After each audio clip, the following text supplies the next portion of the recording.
He had stayed silent for decades. But when Andrew Parker Bowles, Camilla's first husband, a man who had watched the entire royal saga unfold from the inside, finally began to speak, the details he shared sent a quiet but unmistakable tremor through Buckingham Palace. And Prince William, the future king, had heard enough. He was done waiting. There is a photograph taken in 1975 that tells a story no caption ever quite managed to explain. In it, three people walk out of a London theater together, Camilla Parker Bowles in the middle, her then-husband Andrew Parker Bowles on one side, and the man who would one day become King Charles III on the other. They are smiling, all three of them. And for anyone who has spent time studying the private machinery of the British royal family, that image is perhaps the most quietly extraordinary document of the entire 20th century.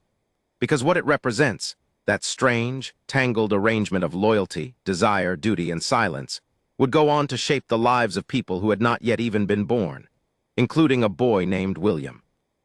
Prince William was born in June 1982.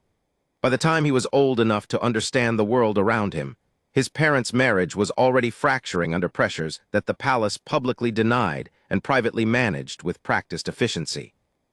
He grew up in a household where photographs were taken with practiced smiles, where the word duty was spoken more often than the word love, and where the presence of a woman named Camilla Parker Bowles hung over every room like a curtain no one was allowed to pull back. He did not hate her then. He barely knew her.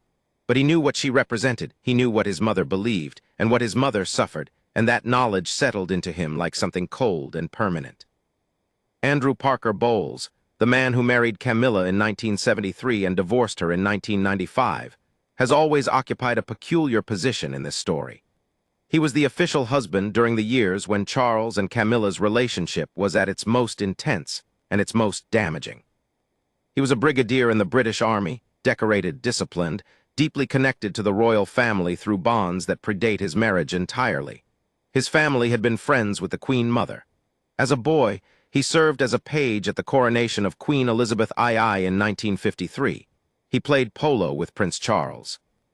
He knew everyone, had access to everything, and yet, through decades of one of the most scrutinized relationships in modern history, he maintained a composure that biographers and royal watchers found almost impossible to decode. Royal biographer Penny Junor, in her account of Camilla's life, noted something that those close to the situation had long understood, that Andrew Parker Bowles was, by his own nature, and by the nature of his own choices during that marriage, not in a simple position to raise objections to what was happening between his wife and the Prince of Wales.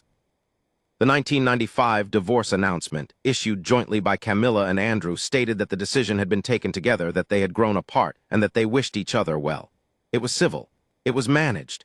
It was, in every sense, a very royal ending to a very complicated arrangement. And then they remained friends, not cordially distant, genuinely, practically friendly. Andrew continued to appear at royal events. He represented Princess Anne at memorial services. He attended the coronation of King Charles in 2023, where three of his grandchildren served as pages of honor. He was always there, always present, always that steady, quiet figure at the edge of the frame.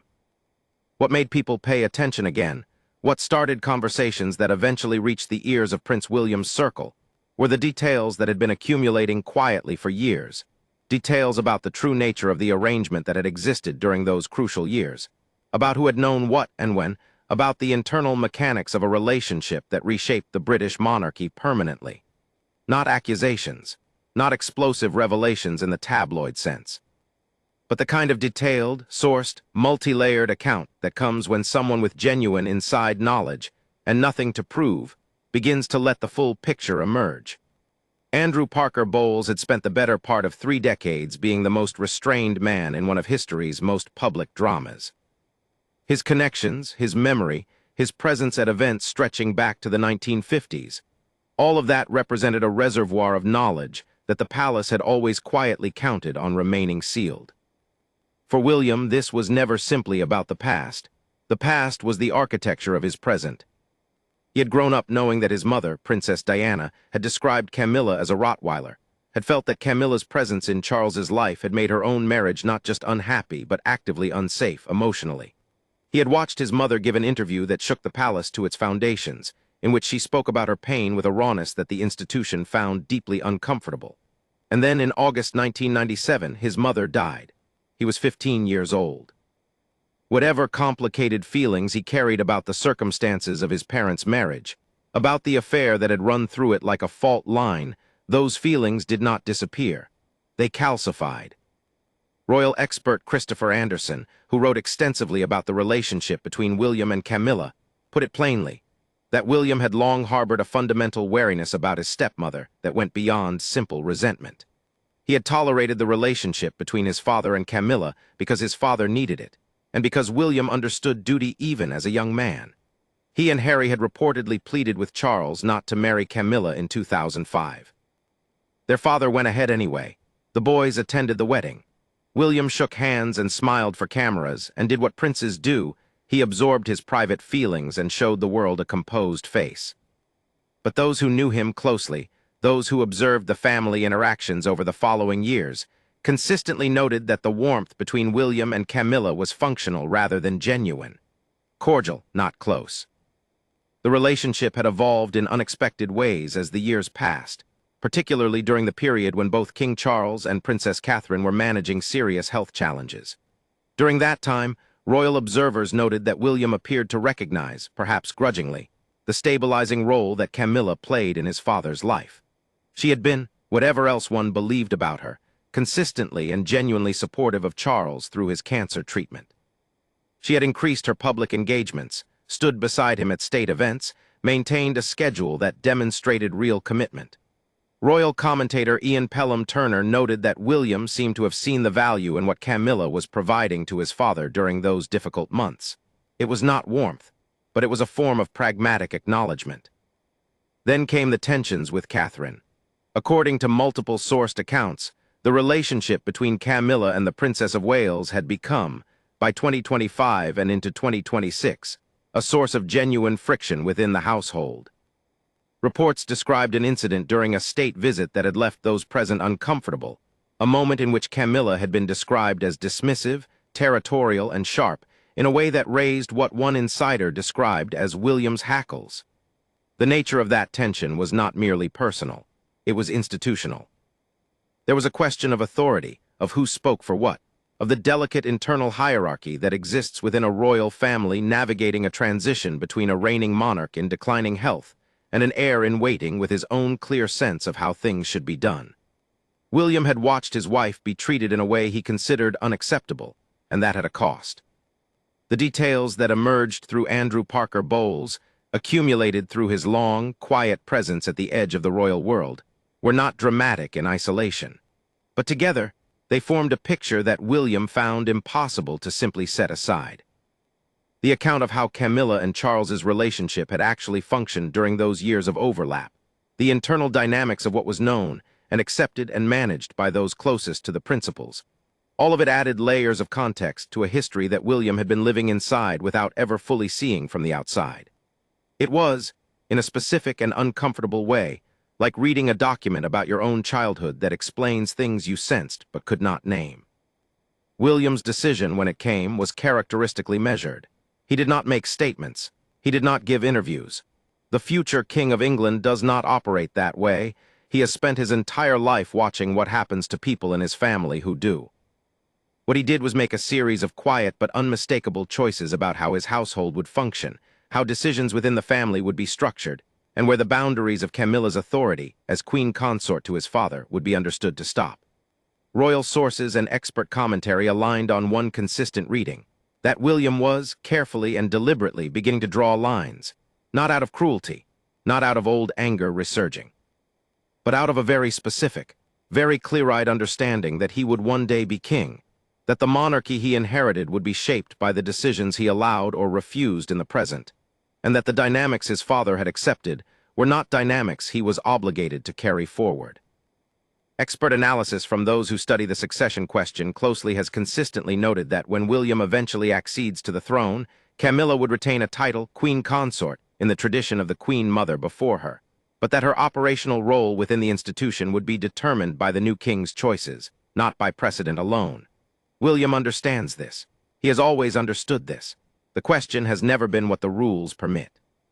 The question has been what kind of king he intends to be, and increasingly, those around him speak of a man who is actively, quietly, building an answer to that question one decision at a time.